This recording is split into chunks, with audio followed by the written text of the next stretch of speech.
नमस्कार, स्वागत है आप सभी का हमारे चैनल जोनेक्स में। और आज एक और इंसिडेंट आया है बेंगलुरु से, कर्नाटका से। जिसमें एक इंसान बैठ के अपनी दुकान में बैठा था और वो हनुमान चालीसा बजा रहा था। कुछ चार पांच लोग आए। मैंने स्क्रीन पे लगाया है। चार पांच लोग आए और एक सek- एक सॉरी, गलती से दूसरा स्क्रीन चला गया था हमारा। तो कुछ चार पांच लोग आए और वो भजन बजा रहा था, इसलिए उन्होंने आया। वो आए दुकान में, थोड़े झगड़े हुए। फिर उन्होंने कहा भजन पहले बोला भजन बंद कर दो, हमारा नमाज का वक्त है। और उन्होंने फिर झगड़े किए। हम लोग क्रमशः देखेंगे कि क्या क्या हुआ है, कैसे हुआ है, और ऐसा कुछ पहले भी हुआ है क्या। तो हम देखते हैं, आइए स्टार्ट करते हैं। स्टार्ट करने से पहले आपसे फिर से वही रिक्वेस्ट है कि आप सब्सक्राइब कर लें चैनल को। और अगर वीडियो सही लगता है तो शेयर जरूर करें, लाइक अवश्य करें। हमें आगे बढ़ने में आपकी मदद की बहुत ज़रूरत है, तो प्लीज़ कीजिए। अ, चलिए शुरू करते हैं। इंसिडेंट क्या था, इंसिडेंट देख लेते हैं पहले। कर्नाटका में एक शॉपकीपर है मुकेश, जो कुछ लोगों के द्वारा अटैक किया गया, जिसके ऊपर वो अपनी दुकान में बैठा है। शाम का समय है, बैठा है, वो कुछ काम कर रहा है, कुछ देख रहा है अपना। और उस समय चार पांच लोग आते हैं। ये वीडियो देख लेते हैं, क्या वीडियो में क्या है।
अब वो सेकंड कैमरा वाला, अगर आपको बाहर का मतलब जो झगड़ा था वो दिखाना होगा मुझे, तो सेकंड कैमरा का भी दिखाना होगा, क्योंकि ये झगड़ा है, इसलिए मैं स्क्रीन पे दिखाना नहीं चाह रहा। सेकंड कैमरा का जो वीडियो है वो हमने नहीं डाला है। इसमें बात यह है कि एक शांति से कोई इंसान काम कर रहा है, और अगर वो कुछ गाने बजाता है या भजन बजाता है, तो इसमें लड़ाई की क्या बात है, ये समझने वाली बात है। कि ऐसा तो नहीं होना चाहिए। फिर आते हैं नीचे, कि इस जिसे मारा गया जो दुकानदार था, उसका क्या कहना है, पहले वो सुन लीजिए, फिर हम इस पे चर्चा भी करें। सर कल दोपहर कल शाम को 6 बजे 6:15 का टाइम मैं यहाँ पे एक साउंड प्ले कर रहा था, गाना भजन भजन प्ले कर रहा था। 3-4 लोग आए और मुझे धमकाने लगे कि फ़ोन स्पीकर वगैरह बजाया तो तेरे को मार दूंगा पूरा। तो मैंने बोला आपको तकलीफ़ क्या हो रही है, तो बोला हमारा अज़ान का टाइम है, अज़ान का टाइम में सब नहीं पे प्ले करना। तो बोला अज़ान का टाइम तो अभी नहीं है ना, तुम अभी ऐसा क्यों करो, नहीं तुम ज़्यादा बात मत करो, ऐसा बजाया तो मैं तुम्हारे को मार देता। तो कैसा मारता, मैं सामने आया तो मेरा गला पकड़ लिया, वो भी पकड़ने आ गया। और मैं उनको छुड़ाने के लिए बाहर गया तो बाहर मेरे को सब लोगों ने मिलकर मार दिया सर, पंचर से मारा और धमकी भी दिया कि चाकू छुपा दूंगा, मेरे को मारा दो। इससे पहले भी ये लोग यहाँ आए थे कुछ पैसे सर इधर इधर सतीश टी स्टॉल है ना सर, उधर भी उनका ऐसा हुआ था, उन्होंने कंप्लेंट भी दिया था पर कंप्लेंट उनका फाइल नहीं हुआ, क्योंकि उनका थोड़ा सपोर्ट है सर वहाँ पे पुलिस स्टेशन वगैरह, तो उनका कंप्लेंट भी नहीं रजिस्टर नहीं हुआ उनका। आपके पास इससे पहले कभी आए थे कुछ मांगने? एक दो बार पूछा था सर, आइटम मैं आइटम दिया नहीं, करस वगैरह वो उधार पूछ के वो टोकन लेते हैं सर, फ्री में लेते हैं। पर मैं बोला ऐसा कोई आइटम देता नहीं है सर। कौन सा सॉन्ग लगाया था आपने? हनुमान चालीस चला रहा था? हाँ सर, हनुमान एल्बम बजाया था, कौन सा? हनुमान जी एल्बम बजाया था, हनुमान चालीसा चल रहा था अभी, हनुमान चालीस का पूरा हनुमान जी का गाना आता है 10-15, तो उसमें वो टाइम हनुमान चालीसा बज रहा था। गाना। वो लोग कौन था? वो सर इधर के लोग है, कुंभारपेट है। और कोई हिंदू मुस्लिम कोई लड़का पहचानते हैं आपने? हाँ हाँ, मैं 2-3 मुस्लिम लोग थे सर, मैं पहचानता हूँ उनको। हाँ। ठीक है, हिंदू लड़के को आया था मारने के लिए? नहीं, हिंदू लोग तो कोई नहीं आए थे, वो आए थे अजान के टाइम में, वो इशू से आए थे सर कि अजान का टाइम है, तुम बजाना नहीं तो मार खाएगा तुम लोग, हाँ, ऐसा वही बोला आपको? वही बोला हमारे को। ठीक। Thank you thank you. आपने देखा पीड़ित का बयान भी देखा कैसे क्या बोल रहे हैं वो कह रहा है कि यहाँ उधारी लेने आते हैं लोग, उसे फ्री ही समझ लेते हैं, दूसरा उधारी नहीं देना चाहता, आस पास के लोग हैं, ठीक है, लोकल लोग हैं।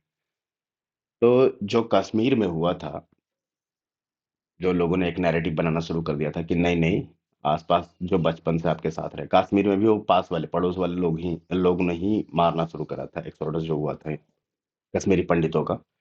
यहाँ भी ये कह रहा है आसपास के लोग ही हैं। कर्नाटका का हाल ये है, खासकर बेंगलुरु का, बहुत सारे वीडियो आए हैं, एक पुलिस वाले को पीटते हुए लोग आए हैं उसमें, रूल तोड़ के बिना हेलमेट के गाड़ी चलाना, जबकि बेंगलोर एक ऐसा शहर है कि आप वहाँ रूल्स अगर हैं तो लोग फॉलो करते हैं।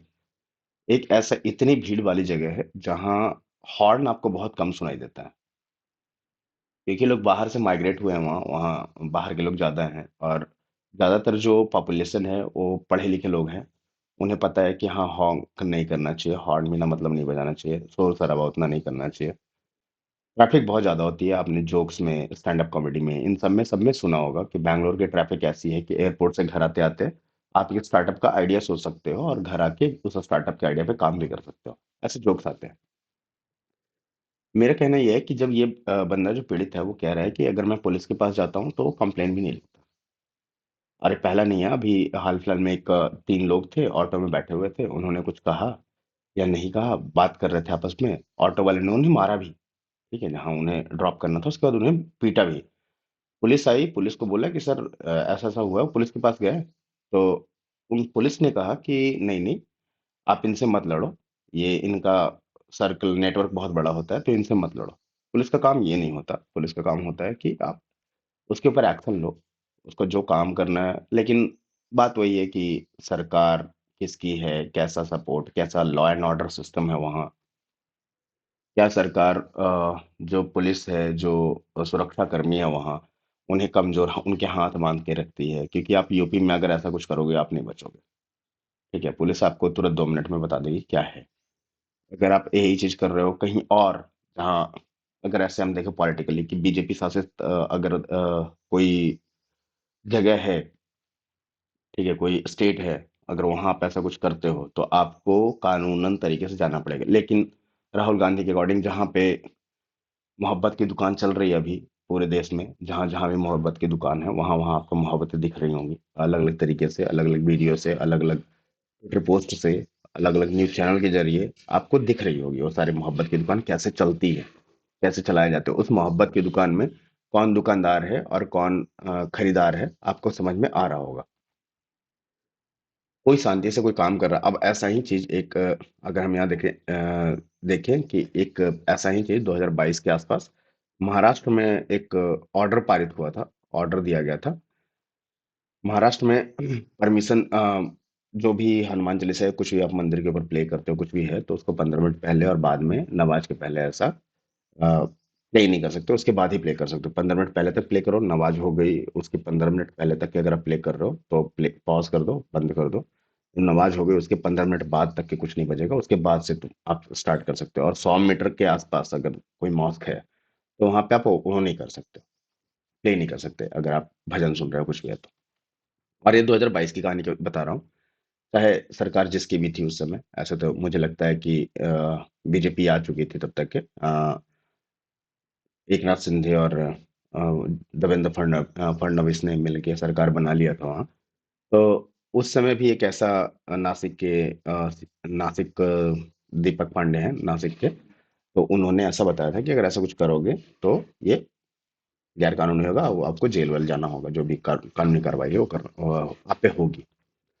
2016 का अगर बॉम्बे हाई कोर्ट का एक ऑर्डर है, वो कहता है कि आप रिलीजियसली अगर आपको बजाना है, कुछ भी ऐसा करना है तो आप परमिशन ले लो, इलीगल नहीं, परमिशन ले लो और आप कभी भी बजा सकते हो। बट ठीक है, लोग समझते हैं कि ठीक है किसी का त्योहार है तो चलो नहीं बजाएंगे, कोई कुछ कर रहा है, लेकिन यार दिन भर में 5 बार आप नमाज करते हो, टाइमली आप कह रहे हो कि बंद करो, चालू करो, बंद करो, क्यों करेगा दूसरा इंसान? सिंपल सी बात है ना। हमारी भी, जैसे हम आपके लिए, आप तो मतलब पूरे देश से खबर आती है कि जब रामनवमी का जुलूस निकलता है या कुछ भी ऐसा प्रोसेशन होता है, कुछ भी निकल रहा है सड़कों पे जो दूसरे धर्म का है, ठीक है? एक धर्म का धर्म के लोग वो निकाल रहे हैं दूसरे विशेष धर्म के। तो एक विशेष वर्ग के लोग उस पे पथराव करते हैं, थूकते हैं, ये सब बहुत सारे इंसिडेंट आ चुके हैं। तो आप जब ये करते हो और आप कहते हो कि नहीं-नहीं हम करेंगे, तो ये बेसिकली हम करें तो आप चुप बंद कर दो ये सारी चीज़ें। तो बेसिकली एक ऐसा होता है कि और इस पे ऐसा तो नहीं है कि ये एमपी में नहीं हो रहा, अब यूपी में नहीं हो रहा है, अन्य जगहों पर नहीं हो रहा है ऐसा, क्यों नहीं हो रहा? फिर अगर कोई कहता है कि जहाँ कांग्रेस यहाँ अभी कर्नाटका में एक पाकिस्तान जिंदाबाद के नारे भी लगे, उनके हाउस में लगे हैं। तो अगर ऐसी सारी चीज़ें आती है, तो लोगों का गुस्सा आता है। फिर आपको जब वो वोट नहीं मिलता तो आप कहते हो कि ईवीएम हैक हो चुका है, ईवीएम हैक हो गया है, ये हो गया, वो हो गया। अब बराबर अगर सेक्युलर कंट्री है, तो लोगों को बराबर का अधिकार होना चाहिए। आप उन्हें भी कहो कुछ, उनसे भी कहो निवेदन करो कि हाँ, ऐसा मत करो, ये करो, जो भी कानूनी कार्रवाई करो आप। लेकिन आप एक खास लोगों को पकड़ के कह रहे हो कि नहीं-नहीं इन्हें तो दबाओ कुछ लो, जो करना है करो। तो उनकी संख्या ज़्यादा है पूरे देश में। अब वो चुन के ऐसी सरकार लाएँगे जो फेयरली चलाना शुरू कर देगा, कि अगर आप हिंदू-मुस्लिम इससे मतलब नहीं है, आपने गलती की है। यूपी में चाहे एनकाउंटर विकास क्या नाम था पूरा नाम मैं भूल गया। विकास नाम था उनका जिनको महाकालेश्वर के टेम्पल से उठा के लाया गया था यूपी में आते समय गाड़ी पलट दी गई थी। एनकाउंटर चाहे किसी का भी हो, चाहे अब जो भी हो, आप अगर गुनहगार हैं तो आपको सज़ा मिलेगी। ऐसा कानून अगर है हर जगह तो फिर सही है, कोई ज़रूरत नहीं है आपको मोहब्बत की दुकान या नफ़रत की दुकान चलाने की। अगर ऐसा नहीं है, आप एक खास वर्ग विशेष को मजबूत कर रहे हो और वो चीज़ें जाके ऐसी हरकतें कर रहे हैं कि लोगों को उससे परेशानियाँ हो रही है। जो ऐसा नहीं है कि आप सिर्फ़ एक वर्ग विशेष के वोट से जीत गए हो कर्नाटका में। आपको दूसरे वर्गों ने भी, दूसरे धर्म के लोगों ने भी वोट करा होगा। तो ये सारी चीज़ें जो है माहौल ख़राब करने का एक तरीका होता है और ये डेली क्रमशः हर रोज़ ये हो रहा है, कहीं न कहीं, पूरे देश में कहीं न कहीं हर रोज़ हो रहा है। जिसमें एक ख़ास वर्ग विशेष का इंसान उसका या तो नाम आता है या उसके कृत्य ऐसे हैं, ठीक है? तो ये सारी चीज़ें रोकनी पड़ेगी, आपको रोकनी ही होगी। नहीं रोकोगे तो आपका ईवीएम हैक होता रहेगा, जैसा आप कहते हो कि ईवीएम हैक हो गया, ईवीएम हैक होता रहेगा। आप हारते रहोगे, दूसरे लोग जीतते रहेंगे। क्योंकि हर कोई यहाँ कमाने खाने बैठा है यार, दुकान खोल के क्या क्यों बैठा है? क्योंकि उसे पैसे चाहिए। वो अपना एक काम कर रहा है, रोज़गार अपना सँभाल रहा है, उसके घर पे लोग होंगे, आप दूसरा लोग आता है, वो आके बिना मतलब के मारता-पीटता है, तो क्यों मारो? क्यों जलील करना है किसी को सड़क पे? ये सारी चीज़ें सोचने वाली है। आप हमें कमेंट करके अवश्य बताएँ कि इसमें और कुछ चीज़ें हैं जो सही करनी चाहिए, जैसे कुछ प्रदेशों में चीज़ें सही नहीं हैं, तो उन्हें कैसे और सही किया जा सकता है? हमारे वीडियो के बारे में भी आप ज़रूर बताएँ कि अगर आपको कुछ सही लगता है तो ठीक है, नहीं तो कुछ अगर बदलने की ज़रूरत है तो ज़रूर अवश्य बताएँ, हम उस पे काम करेंगे और मिलते हैं फिर से कल। आज के लिए इतना ही। तो धन्यवाद, नमस्ते और जय श्री राम।